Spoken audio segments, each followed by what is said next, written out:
All right, let us begin. So one of the really important aspects of what you two have done today is that this isn't just an analysis of the threat of cultural Marxism. It's a response, it's a strategy. We have lots of mapping out the diagnosis of the problem of the internal threat we face.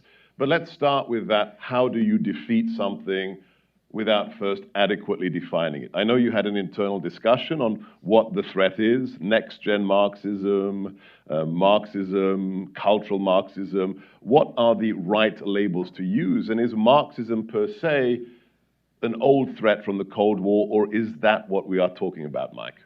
Well, I mean, thanks, Seb. And by the way, I had the best of co-authors, and She's tough. She's tough to work with. Erudite woman who's very the opposite of you. No, just kidding. Look, it is Marxism. It is Marxism that has gone through a couple of evolutions, as you know, and we could get into what those evolutions are, but just say that it has retained the main elements of Marxism. But it's Marxism for the modern world. Eric Hobsbawm said of Gramsci adopted Marxism for countries that could not have the Bolshevik Revolution. And the people that we have today are heirs of the New Left, and the New Left were heirs of the Frankfurt School and of Gramsci. So it is that. I think, how do you fight it? We'll get to the how you'll fight it. Let's stay at the beginning of the diagnosis. Katie, is this Marxism? If it is, how much has it changed from the Cold War external threat of Marxism? Well, before answering that, I want to say I think it is so important that we identify it, first of all. So, you know, one of the things that we looked at as a model was NSC 68, the great document from 1950, drafted primarily by Paul Nitze, which really provided the strategy for combating the Soviet Union. It's a great document, and one of the very first things he says is you cannot tackle an enemy until you name it and understand it. We felt, after all the research that we did, and you know, Mike has been working on this for years, that it is Marxism, and it's really important to call it that. Why? Two reasons. One is they say it about themselves. Right. They self-identify as Marxists, and we provide lots of evidence of that in the paper. For example, the co-founders of BLM on that infamous video say we are, quote, well-trained Marxists, correct? Mike? You wrote the book on BLM. Absolutely. I mean, they were trained not just in Marxism, but in Marxism-Leninism with a doses of Maoism as well. And it's not, I mean, let's just take that one. In 60 seconds, Patrice Couleurs, one of the founders of BLM, was trained by Eric Mann, a Marxist from the Weather Underground, a terrorist organization, for those of you who were born after 1980.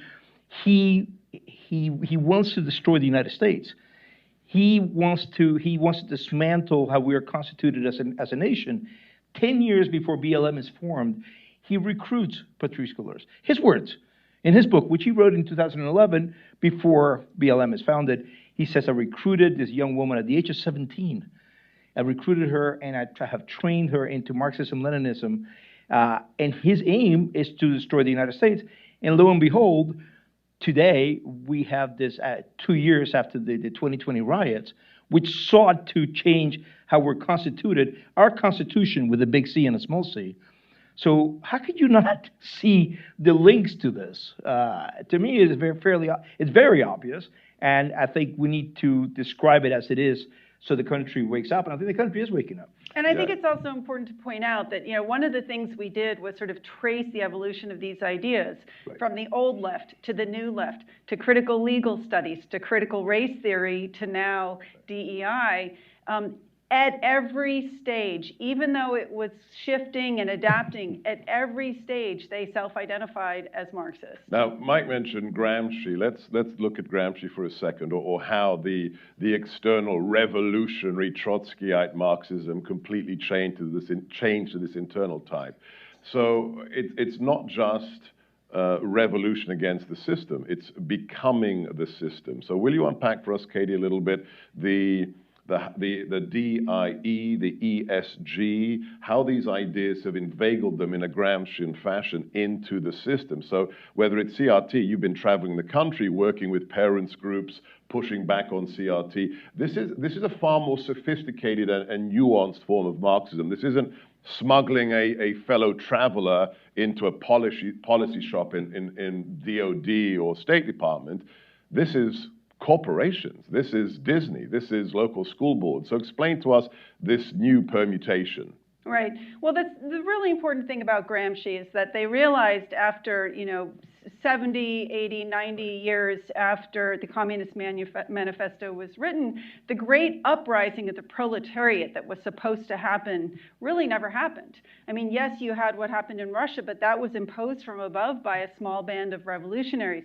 So Gramsci kind of... it was not an industrial country. It was a rule. Yes, exactly. Right. It was agrarian. Very important point. So the two, let's just be clear here. This is why Gramsci is so quintessential to this whole discussion, that the realization, his contribution is that if it's not an agrarian country like Russia under the Tsar, if it's not China in 48, it's not going to work. If you have a robust middle class with Judeo-Christian values, a functioning market, you can't take it over with an armed revolution. This is Gramsci's contribution, and this is how we get eventually to the new left, correct? Right, and it's so important because even workers in factories in countries like the United States knew that they had a chance to better their lot. And they didn't want to rise up against that system. They didn't want to see that system taken down. They loved that system. They came to this country for that system. So Gramsci's argument was, okay, the only way we're going to make this happen is you can't have a frontal assault. Let's do it from the sides. And it was called the War of Maneuver. And so let's insinuate ourselves into the institutions and change the ideas and win that way. And that's what they did. Now, you've done some groundbreaking work on this. Can you just map out this idea of when class division doesn't work in a robust nation like America, you've got to divide it along different generated identities. Will you explain to us, Mike, what you did in mapping out the Hispanic little box on federal forms and how this all fits into it? And that's one of the things that Katie and I called for, is getting rid of that in the census and cleaning out the Census Bureau, getting rid of the National Advisory Committee on Race, because it has been taken over by these people, by these activists. But let me just go back because people in the audience or with the hundreds of people watching may say, well, why are Gonzalez and the Gorky talking about Gramsci? He died in 1937. He's not translated until 1970. He's translated by the New Left Review. Gramsci, because he... Can I just interrupt you? Does anybody know in here who the greatest writer on Gramsci in America is today? As recognized, no, not this guy, the greatest translator. Nor my intern. You don't get to talk. The most recognized by the American Socialist Party. Do you know who it is? Who on their page, their web page, after he died, had an in memorial on their page for months? No? Pete Buttigieg's father. There are no exes. The most preeminent left-wing scholar of Gramsci in America is Mayor Pete's father. Just a little fact. Which is really funny because when he talks, he says, my immigrant father, and you get this sense of this lunch pail guy going to the factory, eating soup that his wife has given him. And yeah, what's the factory in South Bend? It's Notre Dame, where Joe Buttigieg was the head of the Gramsci committee and was the best translator. Yeah. His translations are beautiful. I quote Joe Buttigieg all the time. So yes, the New Left is completely the child that they translate Gramsci. It's enamored by Gramsci. By the way, this is a very good division for you. You can talk about the period between 1917 and 1926 as the Leninist stage. You can talk about 26 to 53 as the Stalinist stage, and then between 53 and 78 as the Maoist stage. Since that point, we have been living in the Gramscian stage. Since 78. Yes, since 78, because Gramsci is super important to all of this because of the influence. I wrote a book called The Plot to Change America. People say, well, come on, your book, there's no plot. It's like, well, there's no plot in the sense that people don't go into basements in Cambridge, Massachusetts, or Berkeley, California, and hash out a plot and have secret meetings.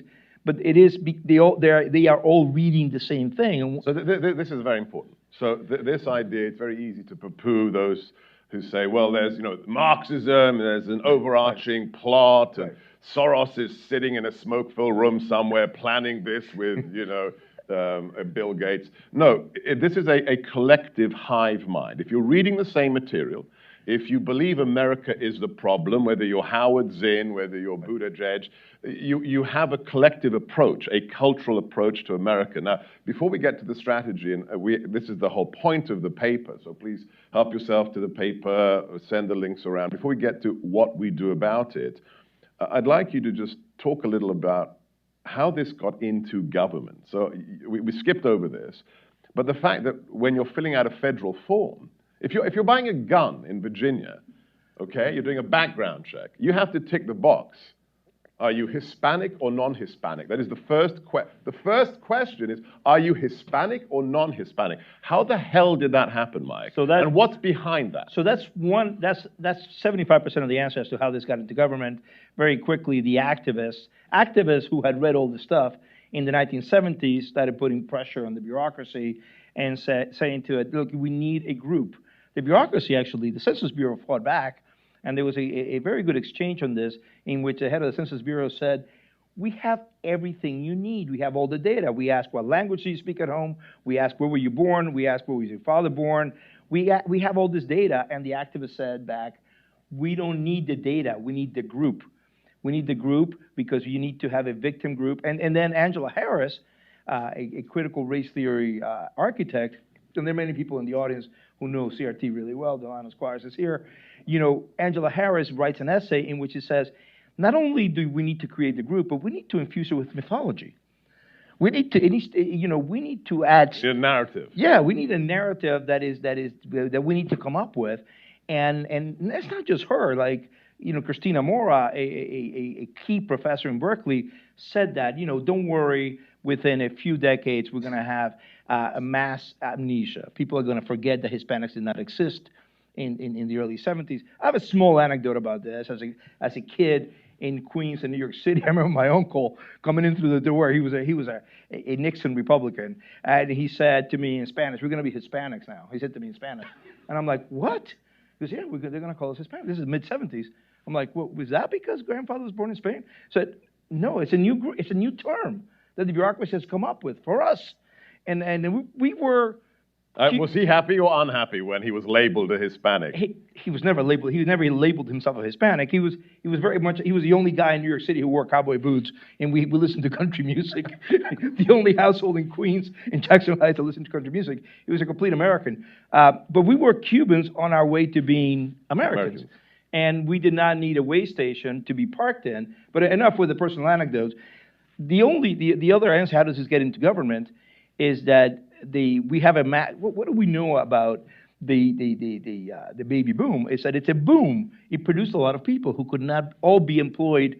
All these people going to college all of a sudden in the 1960s, they could not be all employed by private industry. The smart ones were, but the people who had an axe to grind went into. This has been documented. They went into government and they went into college, and they had it. They hated the system.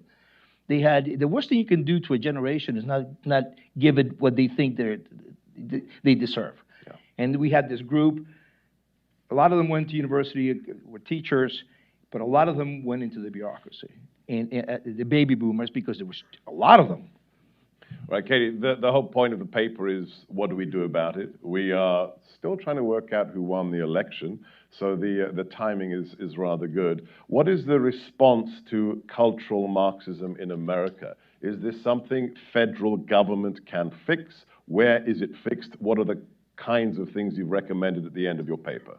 All right, so we have a whole litany of things, and Mike and I together can tackle this, but I'll say two things right up front. I think first and foremost, after we've identified the threat and started to understand better the threat, it's going to happen locally. And you mean the fixing of it? The fixing of it, yeah. We all know this. Right. The answers are not coming from Washington for just about anything right now, right? And I think it is happening locally. I mean, we are seeing an absolutely extraordinary movement of parents, as we've often talked about, and it's because they're understanding it. Because what's happening is they're seeing what this translates into at the level of elementary school and what this is doing to their children, not to mention the parents who send their kids off to college only to have them come back hating America and maybe hating their parents, right? So the local is very important. But as Mike and I discuss in the paper, there is absolutely a role for leadership.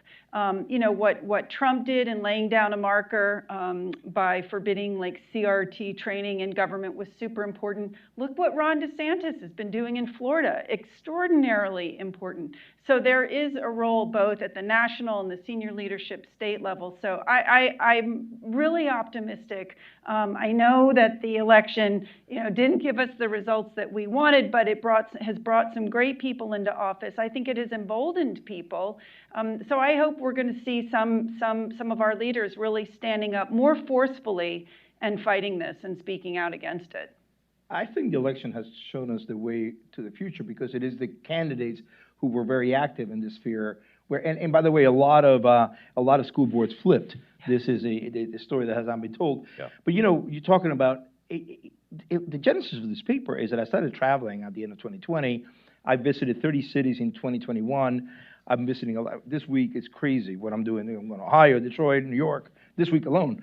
And I talked to people about the 2020 riots, how Marxist inspired all of this was, and the whole genesis of this. And then people started asking questions. They said, "Well, do you have a grand strategy for this, right?" And the answer, the truth was that I didn't. You said you're going to ask Katie. Yeah. And then I came back and I told Katie, and Katie said, well, we need to come up with it. We need to write a paper. So for the first time in my life, I've always hated, you know, I've only written solutions chapters when the publisher has held a gun to my temple. But this time it starts with solutions because Katie and I talked about it, that we need solutions. And there's a lot of great solutions coming back from the States. To name one, Riley Moore, the state treasurer of West Virginia, has done wonderful stuff against ESG. We have a lot of stuff on Ron DeSantis, what he's done against the colleges, what he did with Disney. And a lot of the ideas are from Katie and me, myself, but we really stretched out a very large net to try to get the best things that were happening out in the country. Before we go to questions, one last thing that may surprise some in the paper. You mentioned the sexualization of children, that we've got to stop that. How does that fit into what cultural Marxists are doing here in America, Katie? Right. Well, I mean, first of all, eradicating the nuclear family is a primary goal of Marxism. Which used to be on the website of the BLM, correct? Yeah, until we wrote about it, and then they took it down because as good Stalinists, they believe in, you know, deleting history. Deleting history. Right. And also the idea that there is no truth, there is no observable truth. So we can play around with, quote, gender. But I think more than anything, I really think the whole transgender thing and what's happening in the schools is really about driving a wedge between parents and children. And I just thought it was brilliant. For those of you who follow the Moms for Liberty on social media, they had a great rejoinder to the NEA, the National Educators Association. I think it's the second largest teachers union, actually had the audacity to post, teachers know what's best for children. Right. Couldn't believe it, but that's their thinking. That's one of the key features of Marxism that they retain today. That's in the manifesto. When Marx and Engels called for universal education and for taking the children from their parents, and this is Alexander Kollontai, the first cultural minister of the Soviet Union, was a big believer of these things. You know, the parental rights are zero; they don't have any rights. But look, you talked about the sexualization of children. David Horowitz, whom I'm sure you both know about, a great former Marxist, used to always say, the issue is never the issue is a revolution. And Eric Mann himself, in an interview, very revealing interview, which he gave to Venezuela's Telesur in 2015, he said, you know, whether it's sex or race or climate, this is really just a little division of labor that we Marxists have. What we want to do is destroy society. And so when Greta Thunberg came out last week and revealed herself as an anti-capitalist, and said, what I want to do is destroy capitalism, because capitalism is the source of all badness, I was like, not in the least surprised. You know, the founder of Greenpeace walked away. We have it in our paper. He walked away after 89 is a key year, we haven't talked about this, but after 89, he said everybody who was pro-Soviet all of a sudden became an environmentalist, became a climate extremist, because that was a way to destroy capitalism. This is the founder of Greenpeace. So this is just, whether it's race, sex, or climate, but the sex thing is immediate. You can really, and George Lukács in Hungary, I don't have to tell you about Hungary or George Lukács, in 1919, he understood that by teaching sexual depravity to children, you destroy the family. If you destroy the family, you destroy society. If you destroy society, you destroy the country, which is always the big goal of any Marxist. Yeah. And right. I want to add just also one thing, because it's on another line of research that Mike and I have been working on, which is what is the role of philanthropies in supporting all this and radicalizing this. We don't bring it in too much into this paper, but it will be in the book, and it'll be in a subsequent paper that we're publishing. But I don't think most Americans understand what a formidable foe we have in our major philanthropies. And the scale, we're talking about billions. Incredible. The amount of money that they're spending, the degree to which they're working together and coordinating, and the way they are throwing money into this. They have gone whole hog into DEI. And I just would say one last thing, because I don't think we've sufficiently made this point. We're not just against this because it's Marxism. I mean, I am. Okay. But we're against this because it fails. It does not achieve the things it says it's trying to achieve. Look, we've had the war on poverty since the 1960s, all kinds of, federal programs, and now we're going deeper and deeper down that trail, and it has proven to fail. Not only does it fail, it actually, I think, causes the very opposite of what it wants to do. It has broken down the African American family. It's broken down the white family. It's breaking down the family in America. I think there is no greater tragedy for this country than that. Saul Alinsky, in his foreword to Rules for Radicals, dedicates his book to Lucifer. Lucifer, the first revolutionary. The first revolutionary, because he says, this is great. He revolts. He's the first revolutionary. But what did Lucifer make? He made hell. And this is what Marxists do. But they don't care about that part. Saul Alinsky did not care about the fact that Lucifer, after his revolution, created literally hell. Yeah. This is where Marxism always ends up. They just want power. Right. All right, I think we have some staff with microphones. I'm going to abuse the prerogative. I've got one question. I'm going to play identity politics with you, Michael. I keep getting told that Hispanic Americans are culturally conservative. They just don't know that they're Republicans. Is this true? That's the Reagan line. So there's several. Time is running. Yeah, this is an hour-long answer. Just tell me, are they conservatives culturally? I mean, when they look at transgender insanity... Let's just say that the elections were very good for Republicans in terms of the Hispanic vote, which was fully expected. But it has more to do with the fact that because of the Marxism of it, the conservative message is aspirational. They treat them as immigrants who, after all, came to this country to succeed. The left treats them as victims because they need to have grievances. Because if you fill members of a group with grievances, then they will overthrow the system. But I tell you, if you know human nature, nobody gets up in Montevideo or Cuba or Monterrey, Mexico one day and says, I want to take my family to the U.S. so they can become victims. Right. It's just not the way it works. You want to be a victor. So it's the aspirational message, I think, that has worked. And it was predicted by me and others, and it panned out this election, 10 percentage points better than 2018. So there is, but it's not the cultural part. The aspirational. I think it's the aspirational versus victimhood. Excellent. All right, questions, please. We have... over there and in the front. Oh no, let's go with Mr. Squires. I didn't see him there. Mr. Squires. I hear a lot from Marxists who say they want to, particularly in the public safety space, they want to reimagine public safety. Are there any writers or thinkers, contemporary writers or thinkers, who have put some meat on those bones to say, this is what I think society should look like after we have fully implemented the Marxist revolution? Who would you say are maybe the top two people who've actually sketched out what society should look like? Well, Marx didn't even do it. I mean, that's the irony. Right. Marx was right.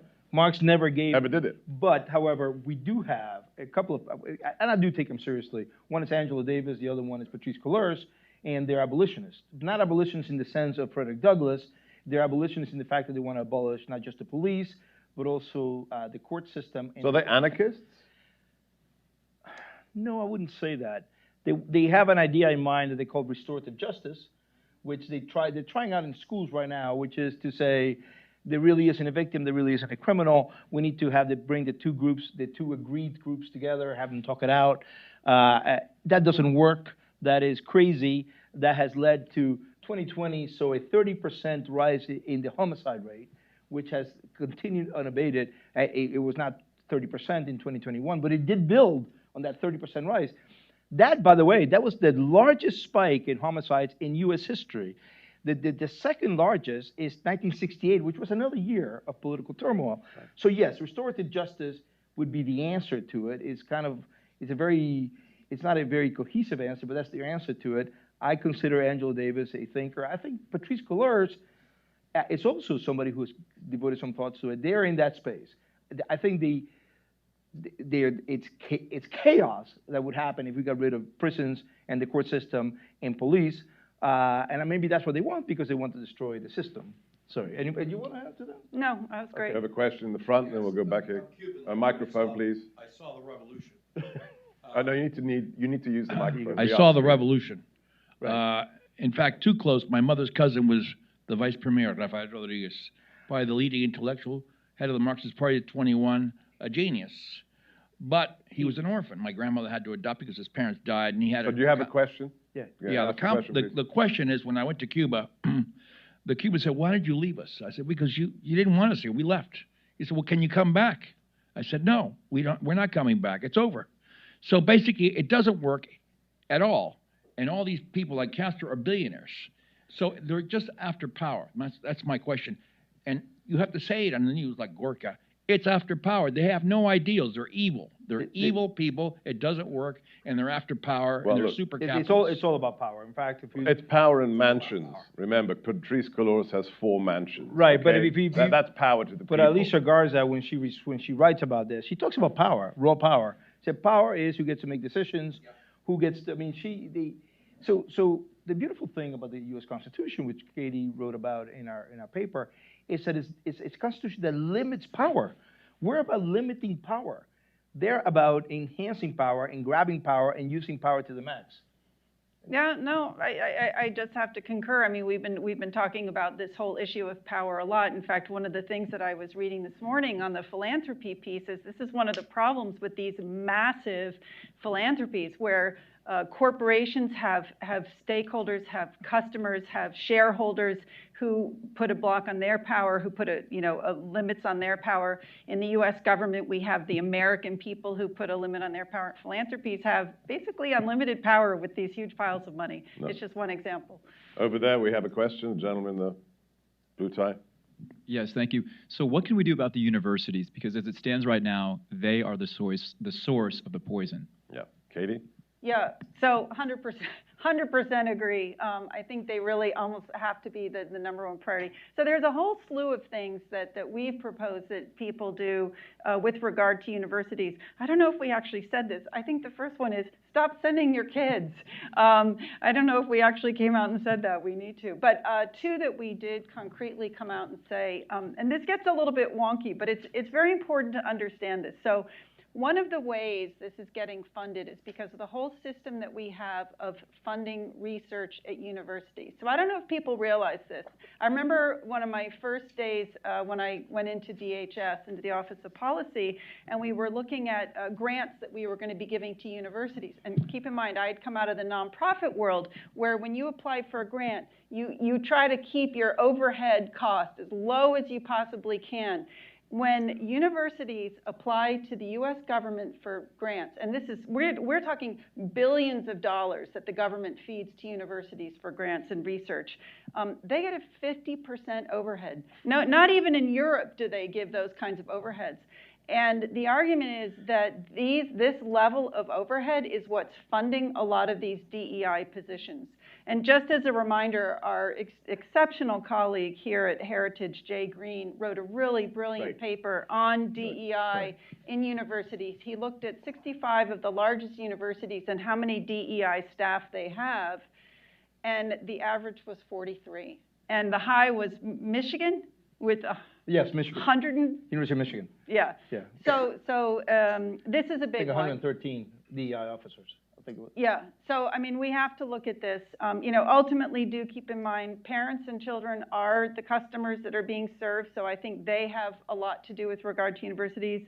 And then we had one more on universities, which is, and this is a tougher one, but I think this is something that we need to be discussing nationally, is let's not make the university degree a requirement for jobs anymore. And I think we are absolutely moving in that direction, but concretely, that is one of the things that we proposed. So I went back and looked at our paper, because Katie and I have been working all year. I just used to get on the phone. When are you going to pull the trigger on this? Can you finish this bloody paper, please? So we had like 45,000 words, and I talked to the editor. She said, "Nah, we're not going to publish 45,000 words." So this is why she mentioned the book. So a lot of this is in the stuff that we already have, but it's not in the paper. But one of the things that we did have, we had something on DeSantis and the wonderful stuff he's done with tenure, view diversity, and accreditation. Yeah. And I think he was rewarded for doing all these things, by the way, moving against tenure, saying, you know, this is not going to be automatic, and moving against this is another hallmark of heritage research, is changing the accreditation of universities. And in the view diversity, demanding, if you take the government's money, you're not going to have 99% of professors who are of one view. You know, you need to have view diversity. So I think that this is something that will be, if we have a book, which we hope we do, we already have it written, but there's very little of it in the paper as opposed to what we already have. Yeah.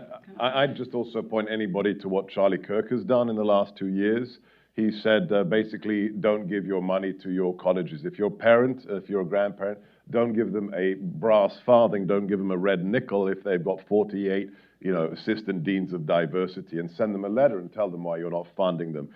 One last thing that I think was fascinating for me, I think it was his 4th day in the job, the new president of Heritage, Kevin Roberts, came on my show, and I interviewed him for half an hour, and I had a certain lady smuggle me a question in to ask him, and Katie said, ask him about education. What should we do about education? Because he's Professor Roberts. He's I think, 5th or 6th generation educator, ran a college, he's a historian. So just before we finished live on air in front of 3 million people, I said, President Roberts, what should we do about education in colleges? Because it's exciting that the school boards are being taken over and we're getting K through 12 normalized. Can we do anything about higher ed? Response, no, burn it down. Start from scratch. He literally said it is unsalvageable. With the exception of, Hillsdale and even Grove City's gone woke. There are very few places to support. Everywhere else, pull out your money. And I'd recommend one last thing. They lose their tax-free status. If you're a political entity, why the hell do you have a $40 billion endowment that's not taxed? If you want to be an indoctrination mill, tax Harvard, tax Stanford. They may hire conservative professors if we do that. And speaking of which, did anybody see the election results coming out of Arizona State University? This was a post on social media. What was the percentage? 96% voted for the Democrat governor, 4% voted for Carrie Lake. And that's the students. Of the students. Right, and that's the largest university in the country, right? Yeah. Gentleman over here. As America can fight it, it's J.P. Hogan. It seemed an under right from God. Right. Well, that this wall of separation, obviously, is something that Jefferson writes about later, much later. There's nothing about it in the Constitution. No, nothing. He's caught in a fight. I think it was with the Congregationalists in New England, and he talked. I think it was in 1820 that he writes about this, the separation of church and state. But this really, it's an anti-establishment clause that we have. No church. The federal government cannot have an established church. Virginia and Massachusetts did have it. So I agree with you. That is, I don't know if we can offer a policy solution to that, but obviously I am completely in agreement with you. Well, yeah, 100%. And, it's funny because I was actually thinking about this morning because again, this is not something that we articulate because we were really focused on policy solutions. But I think both of us believe that the only way we're actually going to get out of this is through a revival of faith, a strengthening of faith. I think it underlies everything. But that's a hard one for us. Like I think we leave that to the priests and the preachers. It is a hard one no? for us. I know I didn't have time to prepare fully for this, and I still went to mass this morning because I need to have God on my side for this event today more than I need to prepare for. All right, we have a question over here. Yes, in the back. Yes, sir. It should be on. Following on the university question, specifically, let's talk about an institution, or three institutions rather, that have the American people as their customers. The service academies are not immune to cultural Marxism, and how do we stop this and return these institutions back to becoming the premier producers of combat leaders in the world? I don't want to give it to Yeah, I'll him. Talking about the service academies? Can we kick it to him? Yeah, go ahead. Since I spent many years teaching at them, you're absolutely right. How is it that the Air Force Academy 10 years ago had a state-funded Wiccan temple built for its students? A Wiccan pagan temple. How is it that on graduation day at West Point, the most prestigious military academy in the world, one of the students in dress blues opens his shirt to show a T-shirt of Che Guevara, then holds his cover to the camera, and inside the hat it has a note, "Communism always wins." That's at West Point. Now that man, who has since left the army, is now a professor, a tenured professor at a liberal arts college. Of course he is. So how do you change it is the question. I'll quote a regular guest on my show, Colonel Kurt Schlichter. He's a bit of an academic bomb thrower. He's a career soldier, now he's an author. He says, units perform to that which the commander measures. If you're measuring wokeness, like Milley, right? If the chairman of the Joint Chiefs says, we want woke institutions, everybody beneath him is measured by whether they perform wokeness. If your metric is anti-wokeness and excellence and combat effectiveness, then you will be judged from second lieutenant up to 3-star on combat effectiveness. So with any institution, it's just leadership. But the leadership, you have to get rid of most generals in the US military because I've seen it for 10 years. They are political animals. Anybody above 05, 06 has been bought into this Petraeus political animal cliche, and that's how we get Milley saying in front of Congress, I don't know what CRT is, but it's good, and we should study it because I'm white, and white rage is real. Yeah, and I think the congressional oversight has a big role to play in this. Totally. When we hope that we can see some of it now. But what about the role of the commander-in-chief as well? I'll Don't tell you think it ultimately comes to him? It starts with the commander-in-chief, and it starts with who he puts in his chief command. And then people have to be fired. I mean, we haven't had generals fired or retire or resign on matters of principles for 40 years. How is that? How is that after Afghanistan? How do we not have people resign or be fired as a matter of principle? Question. Go ahead. So thank you so much. Huge fan of all three of you. So you talked a little bit about the infiltration of the academy and the bureaucracy, the government bureaucracy, especially after the 60s and the baby boomers not finding the jobs they were looking for. We're like on our third or fourth recession in the last 20 years. So are you seeing that there's like a huge kind of a receptiveness to these ideas besides what we would already sort of expect from all the indoctrination camps? And having gone to a school for bureaucrats, I can speak to the fact that it's replete with all of this stuff. So I'm kind of wondering, how do you cope with it in conversation when you're talking to someone who might actually have legitimate kind of uncertainty economically in their future, and they're falling for it because it's promising them things? So let me... How do you deal with a young generation that doesn't have economic prospects and finds this stuff sexy? Yeah, you know, I don't know about the young generation because I haven't really studied, and I saw that they voted a certain way in this last election. I think the reason why Katie and I travel so much, and he travels as well, and we talk to each other from airports, is that there is a huge demand in the country to hear from us. You know, I don't generate my own speaking engagements. People call me, the same with you, and we travel the country because people want to hear about all this, right? I mean, that's...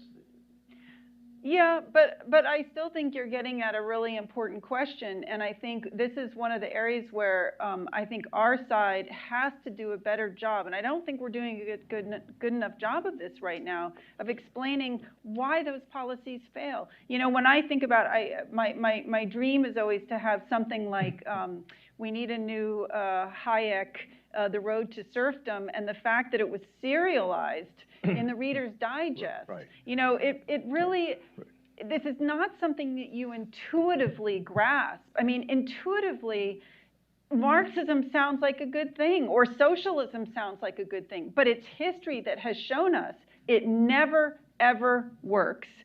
And this is the problem with the left, is they go with what feels good, what sounds good, and they don't go with the science, the history, what we know to be true. And I think that we haven't done enough to make the case that these programs have not worked. And I hope, Delano in particular, this is what I want to talk to you about. I think that we haven't done a good enough job of explaining why the war on poverty ended up being a war on the family. Right, do we have internet questions coming in? Go ahead.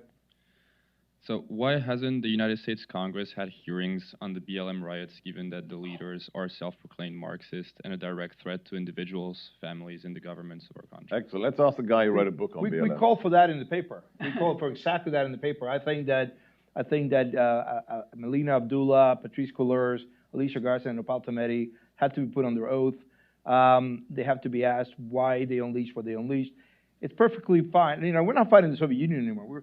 We're confronting people who are Americans with constitutional rights. It's perfectly fine to be a communist.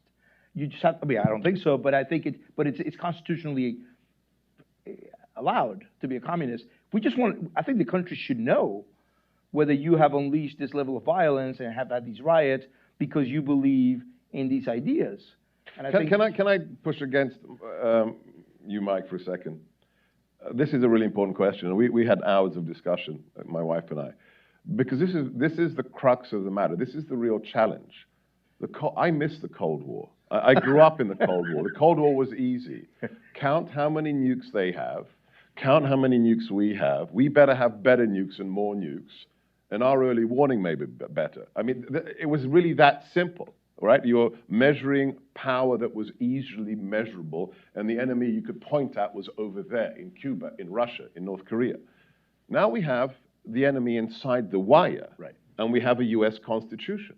And we have people, and I'm sorry, it's not okay to be a communist in America if you're a real communist, because if you're Alexandra Vindman in the White House and you are leaking the president's classified phone conversations to undermine him as a serving lieutenant colonel, you are a seditionist and you have committed a crime. So this is the real challenge we face as a nation. How do you deal with Americans who actually hate America and are taking actions that are against the US Constitution? Because if you're a real communist who actually is subverting the nation, is not actually allowed in America. You're not allowed to subvert. You're not allowed to be a conspiring individual inside government saying, the president, I'm going to go rant here for a second.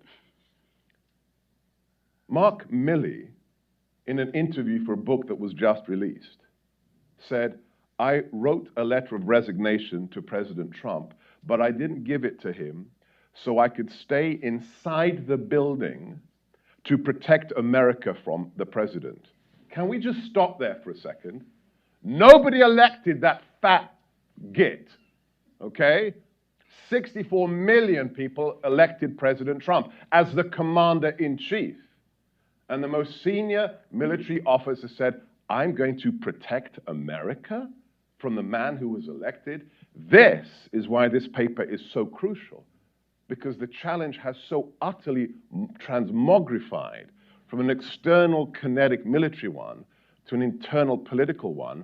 And these people have rights, but they're undermining the Constitution with those rights. What I'm saying, Seb, is that It's legal and perfectly fine to believe in central planning. Sure. It's legal and perfectly the fine. actions you take. It's to believe that the schools really should have power, and parents have no parental rights. It is legal to believe that and say that. Yeah. It is legal to believe, what are the other, that God has to be abolished. It is legal to believe that the nation state should be abolished. You know, you can express these ideas. These are and they have the constitutional right to say that. But we should be very aware that they believe these things. And in fact, the more aware that we are, the better, because I think that the American people just are not going to sign up for this program. So as soon as they come out and say, yeah, actually, these are the things we believe, and not just when they're speaking to each other, but speaking to all Americans. And that's what I say it is that we're facing a different challenge than we faced with the Soviet Union. Oh, yes. Because Brezhnev did not have constitutional rights. Internet question? Yeah. Go ahead. I have another question. The Marxists have a deceiving message of standing up against oppression in the name of social justice. How do we fight that message? How do we fight the social justice message? Well, I'm going to go back to what I said earlier. I think we have to make the case in showing how it doesn't achieve their programs, their policies don't achieve what they say they're setting out to achieve. I think it's as simple as that. I think they dissimulate. Actually, they hide the truth. They don't say what they really believe in. I think this is part of the problem, is that although they have hints, and critical race theory and critical theory are filled with hints. For example, calling the textbook of critical race theory the Big Red Book in an allusion to Mao's Little Red Book, or talking about the Long March to the Institutions, another allusion to Maoism and the Long March in China in the 1930s. All their inside jokes are about how Marxist they are. So I think that they understand, and we could go on about this for a very long time. There are many instances of this. I think that they're much less than candid about what their goals and their plans are. Well, and I think where they are candid, I mean, for example, talking about, with the 1619 project, or, candid, sometimes, I think some of them are very open about it's their time, and that means time for reverse discrimination. But then they took down the video where Patrice Cullors said we're trained Marxists. Yeah. That has now disappeared. Right. And they removed from the website where they said we want to destroy a nuclear family. A nuclear family. That has now disappeared. So once you point that out, they go, oh, no, let's take that out. All right, I think I have time for one more question in the front there, please. Thank you. How would you compare the threat of cultural Marxism in the United States with the threat in other democracies in other parts of the world, starting with Europe? First of all, I want to say that this man was one of the longest-serving heads of BOA, David Jackson, a real good American. I don't know how you I think that when I traveled to Spain, for example, and they asked me to speak on critical race theory, I said, well, you don't have races here, So what they use there is gender theory. They're gone all in on they're ahead of us, like behind us. I mean, they're worse than us on the gender stuff. Because why? Because they don't have races, but they do have two sexes, and that's their way. Remember, I talked about earlier about little division of labor they have. What do they use in Latin America? When I travel to Latin America, they use indigenism. They don't because that's the way to destroy society from within, and that's exactly what we have seen in this Marxist wave, this rise of indigenism. No, I think that's All right. Delano, round two, last question. Given the amount of money that BLM raised in 2020 and the sources, particularly Fortune 500 companies and how so many of them have glommed onto this movement, I would make the argument that the revolution has been corporatized. Mm-hmm. And I'd love to hear you all talk about the role that these large companies play in advancing cultural Marxism. I'd like to know whether they know that they're being used and what, if anything, can be done to sort of counteract their influence on this particular movement.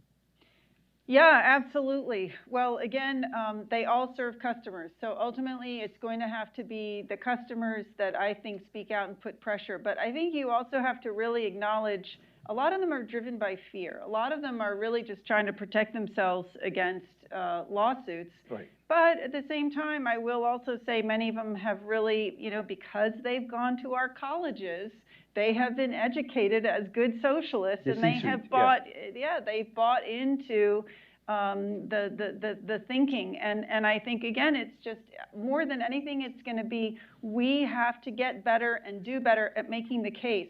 And on that note, I just want to say, I think one of the areas where, again, we as conservatives have really fallen short, and maybe even the most important way in which we have fallen short is we are not in the culture. We are not making movies. We are not writing novels. And, there's a great case made on, there's a terrific podcast called Red Pilled America where they talk a lot about what's going on in Hollywood from a conservative perspective.